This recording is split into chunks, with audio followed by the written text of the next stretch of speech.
Welcome to Interviews with Indie Authors. I'm your host, Winona Vale. Today, we're joined by E.A. Noble. She's an indie writer who amplifies underrepresented voices through dynamic characters in immersive worlds. She's the author of When Blood Meets Earth, Supersized Bubblegum, and more. E, thank you so much for being here today.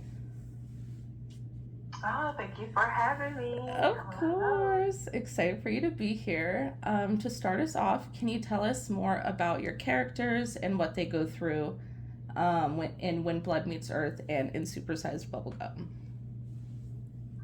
Yes, so When Blood Meets Earth, Bellamy, which is my main ride or die kick-ass character, Mm-hmm. she goes through a power transformation arc, and we see her from the beginning of discovering her power, discovering her voice, discovering who she is. And we end with her knowing her powers and becoming. I was trying to summarize it in like one big thing, but becoming. We see her literally becoming in this book, When Blood Meets Earth. For Supersized Bubblegum, it's a little bit opposite. Or maybe becoming is probably my thing. I'm not quite sure. But for Supersized Bubblegum, you follow four fat chicks, and all they want to do is go on a snack hunt because they have like one per year where they go and find snacks, very like unique, authentic, hard to get snacks. And on one of these outings, they come across this monster thing that tries to literally destroy the store that they are in. Oh no. And these fat chicks have to fight their way out. In the process, one of their friends get kidnapped, and they try to go to the police. They try to go to the authorities, the superhero agency, and it feels like no one cares. No one cares that their friend's missing. So what do? They go get her themselves. Of And so course. this whole Superstar Bubblegum is just about friends who are ride or die for their friends. It's found family. It's fighting for the people that we love. And if nobody else will find them, they are taking the responsibility to find their own.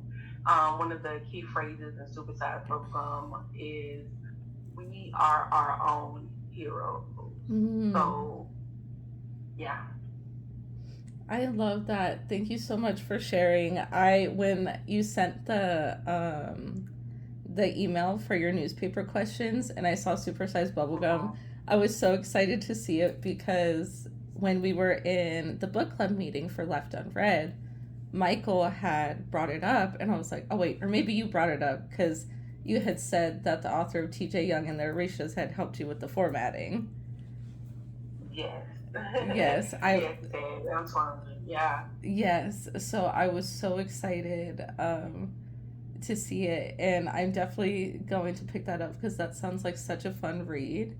I am about, I think, I can't remember what act it is. I think I'm at the end of Act 2 in When Blood Meets Earth. So she just got her powers. Like, just happened. I wanted to read more before I met with you, but life got in the way. But maybe it helped me from being more spoiler free because I have a tendency of giving spoilers away when I'm not supposed to. Me too. That's why it's so hard to be vague. Mm-hmm. So I try to stick with the through line, like, because if I say anything other than just that through line, I'm giving it away. Yes. Like you're just telling them the story at that point. Basically. Oh my gosh. Well, let's go back to the beginning of the story to figure out how we got here, how, you came to be E.A. Noble. So can you describe what life was like before you started your writing journey? To be honest, I've been writing ever since I was a kid. I found my first journal. I remember this like it was yesterday. I found my first journal in fourth grade. I didn't know what a journal was, to be honest. And Mm-hmm. when I found it, it was actually my mother's journal. And I was just reading all her stuff in Oh the journal. no. And I can't remember what it was. To be honest, I can't even remember what it was that she was writing, but I was just consumed by my Uh-huh. mother's journal entries like a nosy. And then Mm-hmm. I saw that at the end, she had so many pages left. And Mm. so I took the journal and started writing it myself. I don't know why I did that. My mom was like, are you writing in my journal? I'm just like, yes. Oh, that's so And special so, though. yeah. And then from that point on, I started getting my own journals and collecting my own journals. So I have journals all the way back to when I was basically in fourth and fifth grade.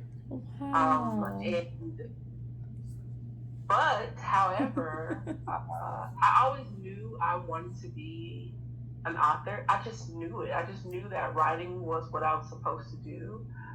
But I had to overcome the fear because I grew up in an environment where they told me that I wasn't going to be much. Mm. They told me that I wasn't going to achieve anything, and I had so many opportunities. I had an opportunity to like go to Disneyland and work for Disneyland, but I was too scared to go because it was far away from home, and they Mm-hmm. said, "Oh, I'm just gonna, all these things were gonna happen to me if I leave." And I was just terrified. I was a terrified, shy, autistic kid growing up, too afraid Yeah. to do anything. Very relatable. Okay, so you know. Yes. Yeah. Um, and, and with that, I didn't know how to use my voice, and so Mm. I used writing as a way to speak when my words wouldn't allow me to verbally. Mm-hmm. And from that point on, so I've always written, I've always created story. That has always been in my heart. But to get to EA Noble, I decided to start taking my writing seriously. One, because I used to write on Wattpad a lot. I was a Oh, Wattpad. yeah. And I wrote this one story called Lesser Light on Wattpad. I don't even think it's on there anymore. And someone stole that book and tried to sell it. I said, goodness What? gracious, I can't. Yeah, they stole, and they didn't even change the cover. They literally just Like if took you're the book gonna from Wattpad like if you're gonna and steal, at least be like low key about it. I know, like switch it up, babe. Like at least Like be a good you thief. Come on now. right. But I had such a big following on Wattpad, and a lot of people knew me on Wattpad. And so when they saw that this other author had stole my works, everyone was just like, "Wait a minute, I read this somewhere." And so anyway, Yeah. they ended up getting it taken down. But I Oh, was like, good. "Hold on, maybe I should start taking my writing a little bit more serious." And that's how Yeah. it came. Whoa, from getting your work stolen, that's a pretty intense arc, I will say. Oh yeah. Your website, and you had mentioned your grandparents. Can you tell me more a little bit about that and how they influenced you to start writing? Oh yeah, my grandparents. So I'm a grandma's baby through and through. Not to discredit my mom, she did her best Mm-hmm. raising me, but the people who poured into me and the people who made me feel like I was more than just, you know, I was just gonna grow up and just die and that's just how it was gonna be, was my grandmothers. They allowed me to dream. They allowed me to wonder and they indulged in my writing. I remember, so when I mention my grandmothers, I have a grandmother and I have a great grandmother. Okay, And okay. I kind of combined them. When I say Yes. grandmothers, I'm talking about those two specifically. Okay. And I remember back then we had those gigantic computers. Oh my god! I feel Oh like yeah, I'm not yeah. really that old, but boy, I tell you, Yeah, it there was was like that big. floppy, this huge computers, huge white computers, uh, and they came in like these box cupboards. I didn't even know what they were called, but it's Mm-hmm. like you had to open it up just to. Oh my god, has changed. Anyways, It has. and my grandmother would have allowed me to get on the computers and like type out these miniature essays. Oh wow. And yeah, and then my uncles, of course, okay, so everybody's nosy in my family, so I just couldn't type out a essay just for myself. Mm-hmm, But of everybody course. else would get on the computer because laptop didn't exist back then. Yeah. And so everybody would get on the computer and then they would like read everything I was writing. They were like, oh man, this is some good stuff. Good for But my you. grandmother, yeah, they gave me the opportunity and they allowed me to indulge in my writing and encouraged my writing and shared my writing and always asked me questions about my writing and why I was writing it in the first place. So yeah, I they encouraged me to dream and turn those dreams into reality, and I really appreciate them. Yeah. That's so beautiful. It's one thing to say you support someone, but it's another thing to actually show that through your actions. And you can definitely tell that they did that for you. So that's very beautiful. Thank you so much for telling me about that. Um, Yeah, no problem. so, one of the questions I had written was, what was the catalyst to you diving into the craft of writing slash pursuing publishing? So, it seems like you getting your work stolen was a big one. Do you Yeah. have another one for just like wanting to dive into your craft and to like really like start learning how to write? Um. Well, yeah, the getting my work stolen was the biggest catalyst. Mm-hmm. But even then, I still had to learn the craft of writing because I mean, writing on Wattpad honestly taught me a lot about writing and about critique. That is why when people give me bad critique or whatever, it doesn't phase me, baby. Because if you survived Wattpad critique, you can survive anything. Yeah, for Honestly, those real. people did not care about your feelings. They did not care. Uh-huh. um, so I think the next, and I don't know if this is not necessarily a fighting incident, but I guess the next catalyst would be um, just my friends. I have a few writing buddies who are just as serious about the craft as I am. And we oftentimes compare each other to Naruto with we don't know which one is Naruto, but and which one is Sasuke. But we would be like, one of us is one. Like, It I don't depends on the know. We both day. want to be Hokage. Uh-huh. but uh, but one of us is Sasuke and the other one is Naruto. And I Mm-hmm. just found out that I'm actually not Naruto or Sasuke. I'm Rock Lee. That's who I am. I am Rock Lee for sure. You're like, I'm not even any of but them. right. But Um, I'm pretty sure the other ones are most definitely Naruto, and because I could totally see them being, Hokage. But those friendships, right? Those friendships, Mm-hmm. those writer friendships that you have in your life, they push you to grow and become better and power up and level up. And that's what my friends have done for me. I surround myself with people who take the craft so seriously that I have no choice but to take it seriously or I'm going to get left behind. So Yeah. I don't think sometimes I'll like kind of like Rock Lee's like I don't think I'm born with, you know, natural power, but I work harder, goddamn it. I work Mm-hmm. hard. I'm gonna do what I gotta do to get to where I gotta be. And with my strength and with my dedication, with my consistency, I am going to be the best I can be. And that has really changed my life. Picking and choosing the people you have close to you to push you. Mm-hmm. Yeah, it sounds like, to put it in the words of Supersized Bubblegum, it sounds like you were your own hero, and that's beautiful. Yeah. Oh Uh, yeah. and I'm sure that's probably where you got that from, was your own experiences, because you were your own hero. Mm-hmm. Um, That's true. let's see. Oh, I wanted to ask, how you deal with moments of self doubt, if any. Oh yeah. I know a writer that don't deal with self doubt. Yeah. I deal with self doubts every 5 seconds. Yeah.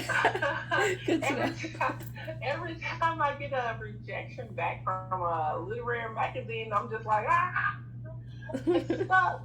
Why am I Oh. doing this? I don't know. Yes.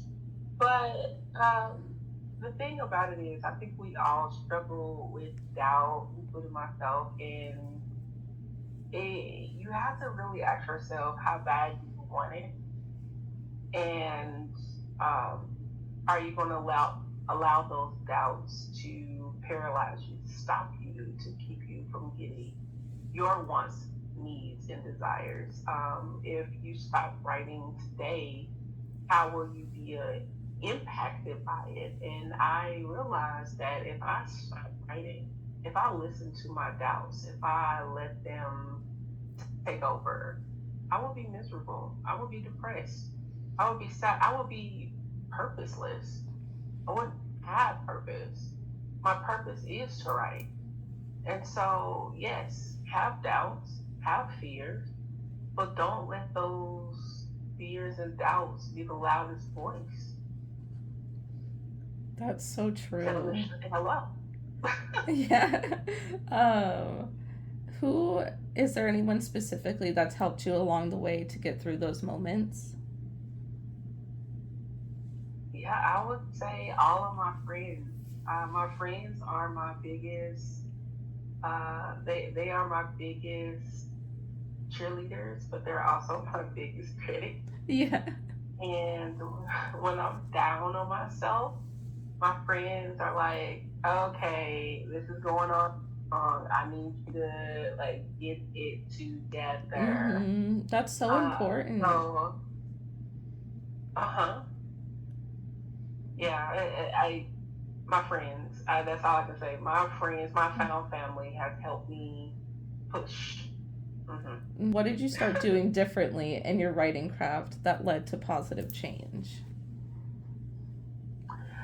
Woo, it's a positive change. Education. I don't even know if I said that right. How do I say education? And I don't even. I'm not even. You just said it with some flavor. Education.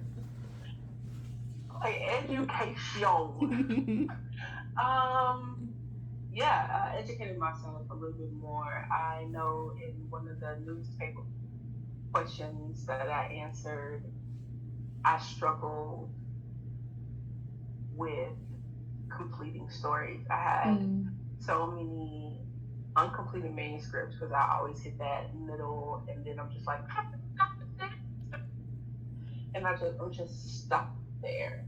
And I had to figure out how to overcome getting through that middle, and the way that happened because I was a what do you call it, pantser.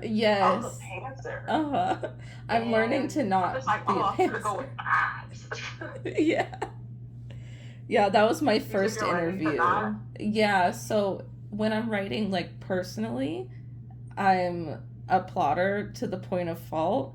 But then for this, I'm definitely a pantser and I'm trying to figure that out because like my first interview questions definitely pantsed. But these ones a little bit more plotted, so we're making progress. Yeah.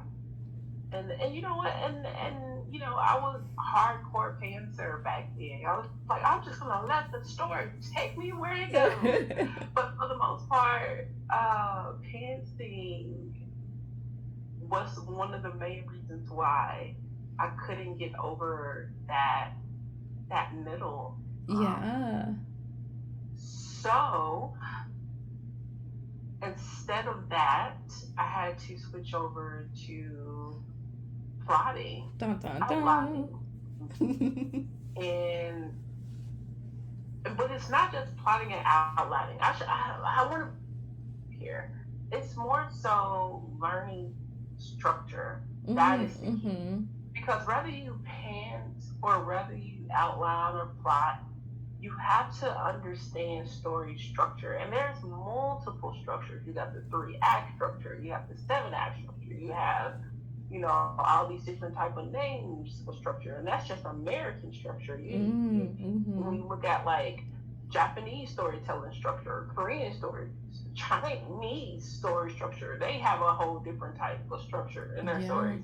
So it's learning what storytelling structure method works. And sometimes it's a different structure for different stories you're trying to tell. Like if I'm trying to tell a tragedy, you know, a different type of act might work for that.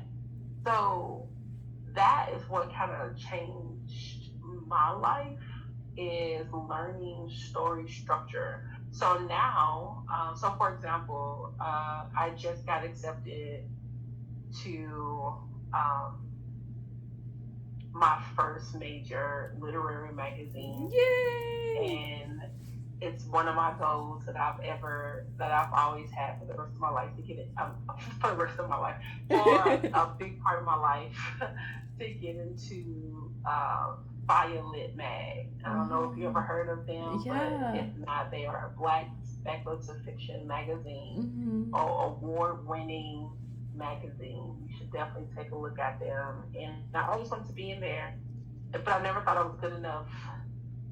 You So, are. so for that story that got in, I actually pants that story. But Whoa. because I educated myself a Mm-hmm. lot about structure and knowing story structure, I can pants a story from beginning, middle, and end because I have the structure in my head. So I Yes. don't necessarily have to outline or plot. Versus Mm-hmm. my static novella that I have to actually start on as soon as possible because that's due August 1st. Mm-hmm. That one I will have to plot out and shape out, um, because I want to know exactly what I'm writing before I get to whatever point and work out the plot holes and everything before I even start writing.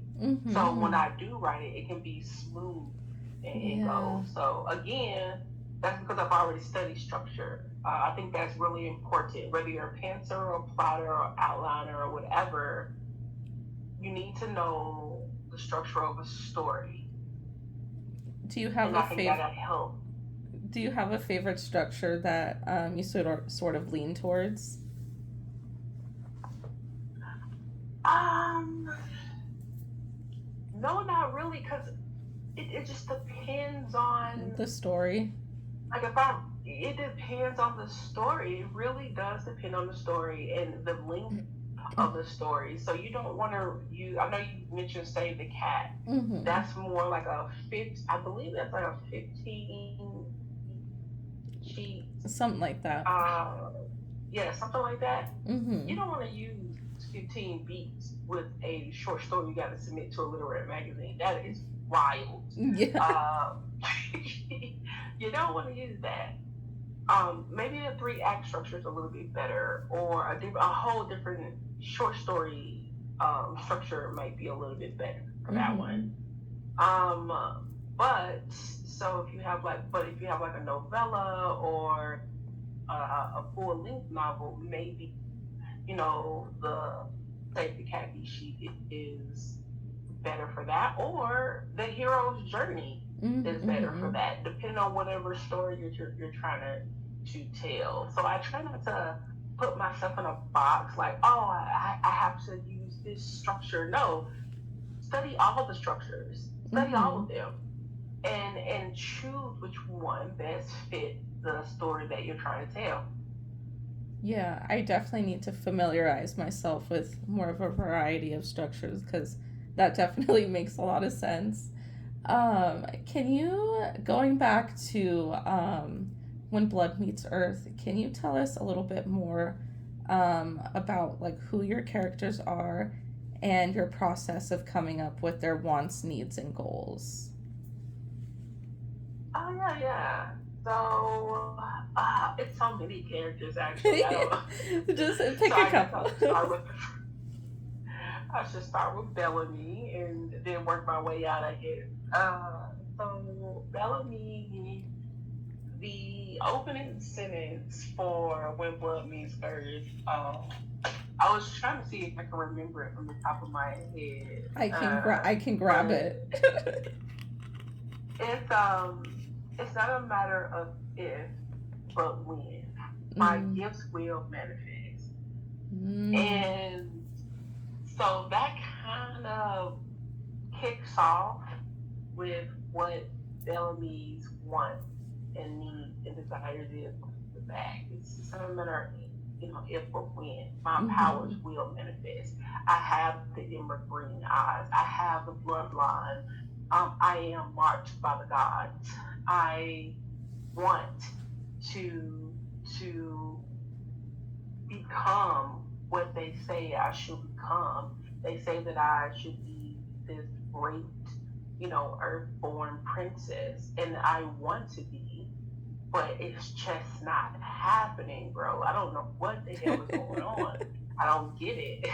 Yeah. And so we meet her trying to open up this earth box, which is so funny. A lot of people, so I realize that I have very subtle plot or subtle inciting incidents or subtle catalysts. It needs to be a little bit bigger because people don't really realize me in the plot. I'm just like, I'm telling you right Feel now, like you're it's in it. there. Every everything you're gonna realize that everything matters. Yeah. um, but she's trying to open up this earth box that is bound with these tap roots and from the oldest tree and like kind of tangled, so it's kind of locked. And she's just upset because she should have her earthborn powers. She should have these powers to unknot these tangled roots so she could get to what's inside of the box. But she doesn't, and she's frustrated about it. Mm-hmm. And it's all about discovering her powers. And as she goes along, um, you see her with that eternal debate of, am I good enough? Do I even want to be an earthborn princess?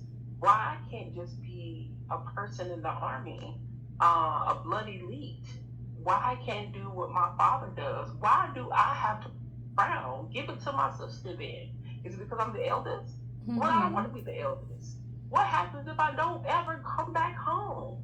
Oh, and then she starts to grapple with, who do I want to be instead of who the world tells me that I am. Mm-hmm. So that's kind of what her struggles, her desires, her wants, and her needs. And so we see that unfold throughout the book until we get to the explosive end where she becomes something. I can't tell you, that's a spoiler. I'm so excited. Um, and back to what you were saying about everything being important. When I was reading through, originally I was, because I don't normally, I'm not like an annotator. Like I kind of just like read through, but then I forget like small details. So I know people are gonna hate this, but I love to like dog ear the pages. And let me tell you, Yeah. every other damn page was freaking dog eared because like everything was important. And I was just like, oh my Yeah. gosh, like I need a better system. Maybe I do need some like highlighters. Listen, that is one of my articles. I want my books to be beaten to pulps. Like I want somebody to upload a picture, video, more so a video. Just I want all of them. And I want them to show me them dog ears. I want to show the marks, the line, the annotations. I want to see you writing through the line. I want that. Somebody please do that and send it to me. Tag it. I want to put it Done. on my website. I love it. Well, one of the things that I was thinking about doing, my YouTube's pretty small right now, but once um, I'm hoping to, gradually grow it. But what I would love to do is to like videotape like myself reading the books, like not out loud, but just like maybe like a time lapse of me reading it and then like showing like the dog ears and like what, cool lines that I like. So I'll have to do that for yours so that way I can show you because basically it's like every other page and it's kind of embarrassing. So I'm like, okay, maybe I need another way. Um, No, I love that. I love it because I don't think people realize. And again, I think I write books that you need to read a second time. That's what somebody told me, but I also believe that too. Where when people finish Where Blood Meets Earth, they put it down, and oftentimes they pick it up and read it a second time, and they see that every single, like I told them everything, and mm-hmm. they just didn't put it together. They just didn't see it. And you're not going to see it until you pick it back up and read it again. Mm-hmm. And I know some people who have read it 4 times already, and they say they still learn something new each time they read it. And I'm just like, well, I think I did my job then. Yes. Oh, that's so exciting. That just gave me the idea. I've been wanting to do this, but because I'm not a big annotator, but I think this is what I'm going to do. I'm going to keep the dog ears, but I'm also going to get like different colored pens and then like in the beginning of the book, like date it. Like, okay, this is like my first read through with like this colored pen. And then for every read through, I'll switch the color pen. So that way, like, I'll know what I picked up on like the second or like third time around. So I'm excited for that. Yeah. And do you have the version with the maps inside? I think I do. I think, yes, I Okay, do. perfect. Okay, awesome. Then you have the most updated version. Oh, Yes. great. Perfect. Yeah, it was a very pretty map, by the way. Um, Thank you. so was there a moment when writing, when blood eats, when blood, not when blood eats Earth, when blood meets I Earth, know. but was there a moment when you realized that something just like wasn't working, and how did you move forward from that? Oh yeah. Oh yeah. So again, I used to be a hardcore pantser, and so Mm-hmm. I actually pant the entire When Blood Meets Earth. Oh. Um, yeah, I pants the entire thing, and because of that, I did a lot of exploratory writing where I was just like, well, let me just see how this scene looks, and let me see how that scene looks, and let me do this over here, let me do that over there. I totally lost the plot. Like I was everywhere because I was just trying to figure out how to get through this muddy middle, right? A lot of Yeah. authors struggle with that. And then I took classes, again, educating myself, learning structure and all that stuff like that. And so when I looked at When Blood Meets Earth, I think maybe the first time, I realized, okay, I have some major problems So let me try to rectify that before I trash the entire thing, right? Yeah. It's, so I got the biggest critiquers I know, alpha readers, who came in and they literally ripped it to shreds. And I love it. I love it because Good. they see things that I can't see and they piece together things that I tend to miss because I'm too close to it. Yeah. Um, so there were whole entire scenes that were cut out of this book. There was more one day scenes in the beginning that were completely cut out. There were relationship changes because they didn't understand their relationships, and so I clarified that. There were, oh my gosh, there were so many scenes that just did not make the final cut. And I tried to, because I learned structure during this time I wrote When Blood Meets Earth, I tried to give it a little bit more structure, give it a little bit more of the through line. That's really important in a lot of stories, is that through line. And then I tried to shape it and mold it into the version that it has, that you have now with the map inside of it. Mm-hmm. And am I happy with the result? Yeah, I absolutely. This is my debut. I didn't even Wow. I didn't even query realize that that was your this debut. book. Oh yeah, it's my debut. I didn't query it. I didn't, I didn't go through that whole entire process. I knew that was something that was not. Um, I knew that was something that wasn't what I wanted at that time. Mm-hmm. And again, I come from Wattpad. I'm used to putting stories up Yeah. for people to dissect and to like or to hate or to love or to loathe. I'm used to putting stuff up on Wattpad and just letting it flow. So me going trad wasn't even an idea. I've always been indie at heart. So Mm. so I shaped it, I molded, I did everything that I possibly could do, put it up. Some people say it's not the vibes, and a lot of people, more people than not, love it so much. They was like, "This is my favorite read of all year." I love the characters. The characters are complex. They are. They love everything that I did with it. So Congrats. yeah, Wow, yeah. what a debut book. That's so exciting. What was your experience self-publishing and what difficulties did you face? Because I'm sure there were some.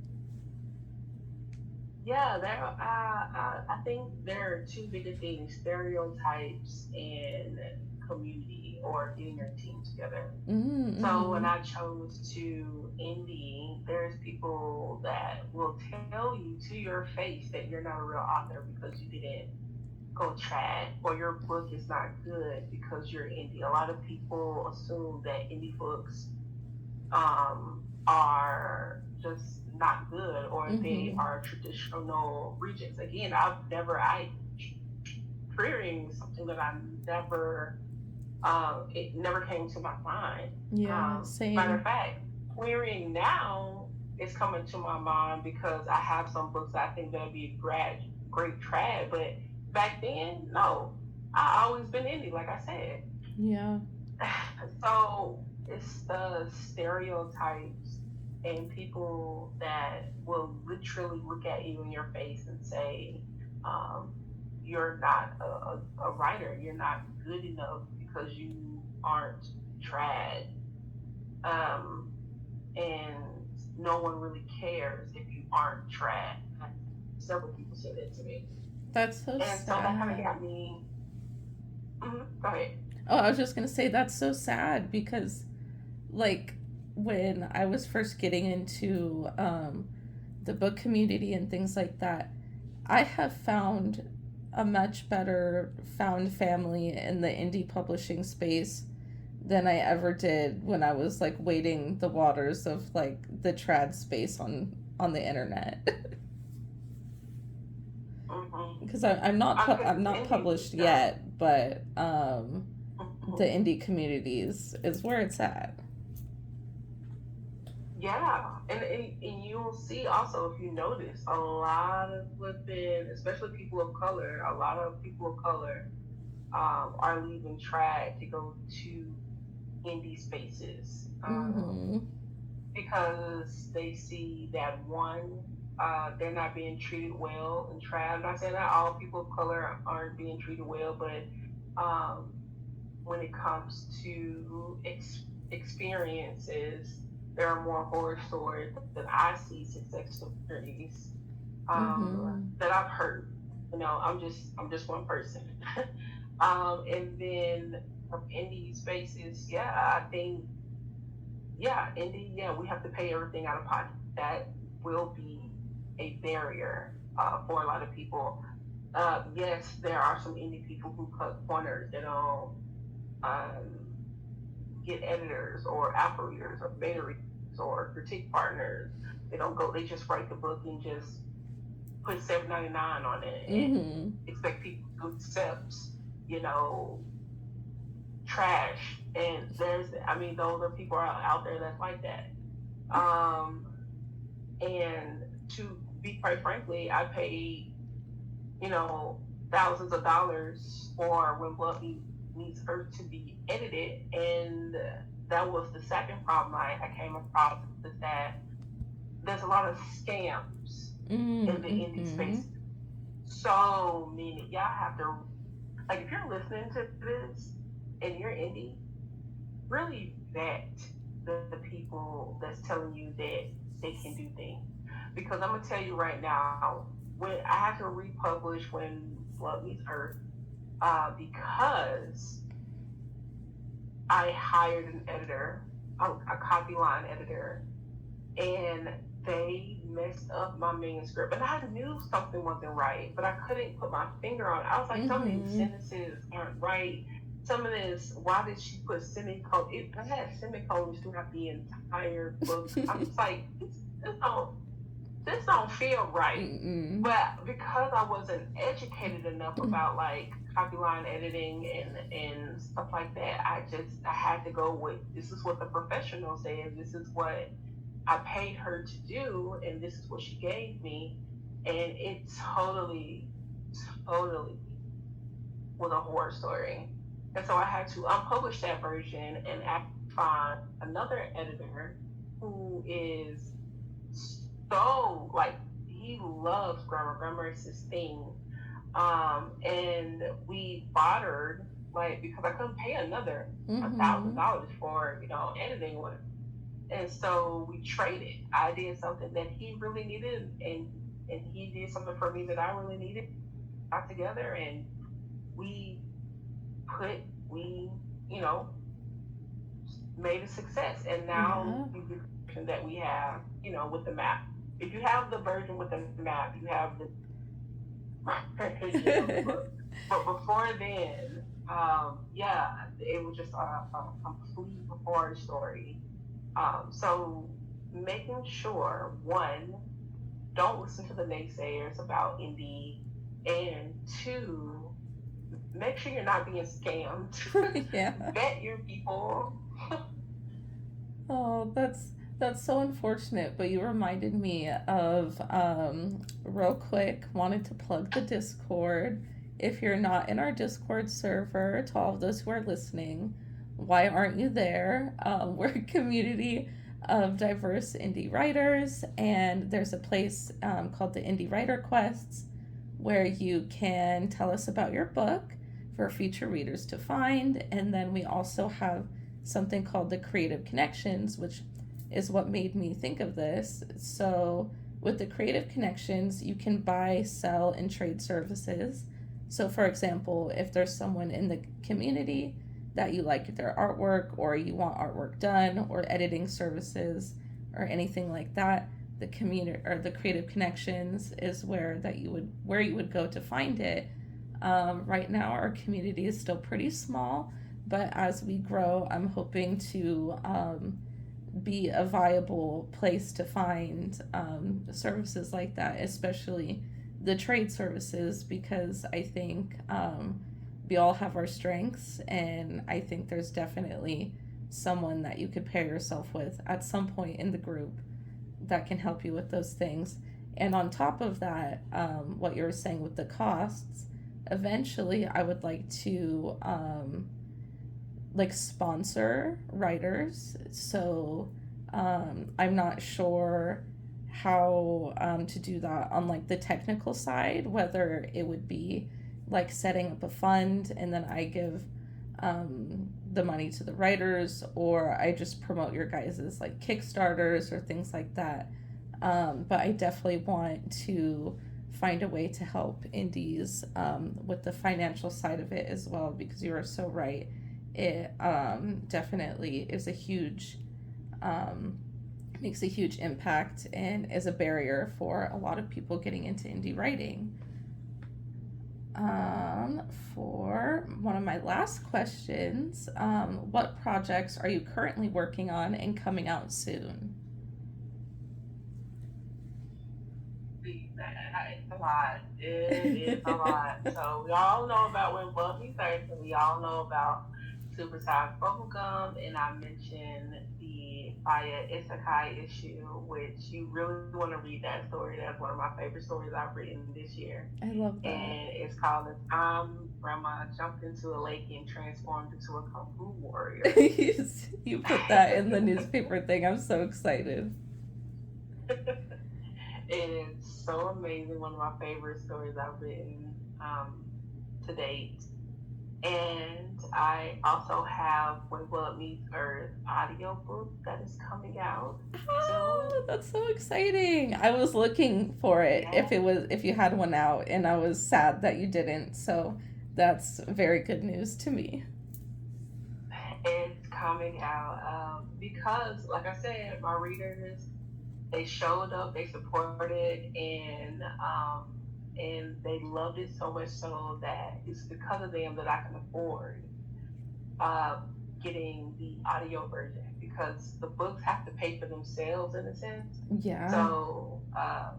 So because of my readers, because of my supporters, because of people who believe in this book and this series, we now have an audio, and I'm actually going over the files because they just got sent to me yesterday. Ooh, that's so exciting. That's coming out soon. Yeah. And she has a great voice. And the next thing I have is writing 3 static stories. I don't know what's going on, but I have a deadline for each one. So I have one that's going to come out. Well, it's not coming out in August, but like the deadline is in August. Oh, okay. And it's a dark fantasy. Y'all don't want to read it. Y'all are going to want to read that one. It's so great. And then I have another Medusian sapphic that should be coming out next year as well. And then of course I have When Fire Meets Fire. So I am writing that, and hopefully I will have that out by next year, October 2026. Ooh, so all exciting things. Cross fingers. Right. push. Right. Oh my gosh. Well, I wanted to ask you, so in the Left Unread book club meeting with Michael LeBourne, if you're not in the club, listeners, you should go join his Discord and his bindery.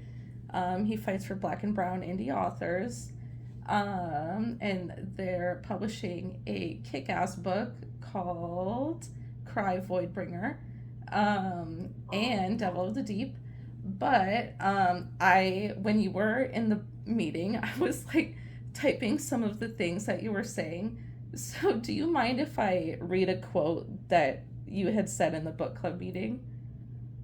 Yeah. Okay, so you were talking about your legacy, and you said, what I want to leave behind, I want to write stories that will resonate with readers, whether it's now or 100 years from now. There's an identity, Black, queer, other POC. I see you and always will see you. I want that to be in my books. So I just wanted to say that, because like, I want to let the readers know, like, who you are if they can't tell already, but you're someone who really, you know, fights for what you believe in, and it definitely shows up in your books. So thank you for that.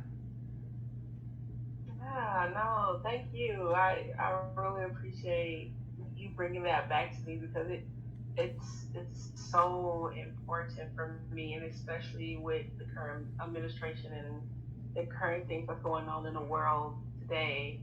I just feel like as of right now, I'm doubling down on the queer, doubling Mm-hmm. down on the neurodivergent, I'm doubling down on the black, I'm doubling down on having more black and brown and other POC characters that are the minority in my books. I'm doubling down on having authentic representation, disabled. It's funny, I didn't mention this one, but I do have a contemporary romance coming out in June for an anthology, and the main character is someone who has just got diagnosed with rheumatoid arthritis and is in chronic pain, and I constantly in chronic pain. I'm in pain right Mm-hmm. now, so I want to show that all of us, all of our voices, we can be heroes, we can be Mm-hmm. leads, we can find love, we can be cared for, and we have voices. Ever since I learned how to use my voice, nobody has been able to shut me up, and they never will. So Exactly, as it use should that voice. be. To quote your Instagram bio, we are here, period. And Yes, that's exactly what it's supposed to be. We're here, we're loud, we're proud, and we're not going to shut up no matter how much y'all want us to. No matter what hate comes our way, no matter what y'all do to us, we will be here. We're never going to stop being here, and we're never going to stop using our voices. exactly. Well, thank you so much for being here today and taking the time to be with us. One more time, can you tell us your name, your books, and where to find you? Hello, hello. I am E.A. Noble, and I am the proud writer of When Blood Leaves Earth, Supersized Bubblegum, also be found on Amazon. I know a lot of people are, it's like not Amazon, but on Kobo. And if you really want to know all the links where you can find it, you can definitely visit my website at beajournal.me. I'll link So it. I'll link it. beajournal.me. and and you can check out other places to buy the books as well, and to support and to stay up to dates with all my new releases that are coming out. Yay! Thank you so much. And as your new releases come out, you're more than welcome to come back on the podcast. I'll send you more newspaper questions. We could do it that way too. But like I said, thank you so much for being here, and I look forward to reading the rest of your work. Thank you for having me.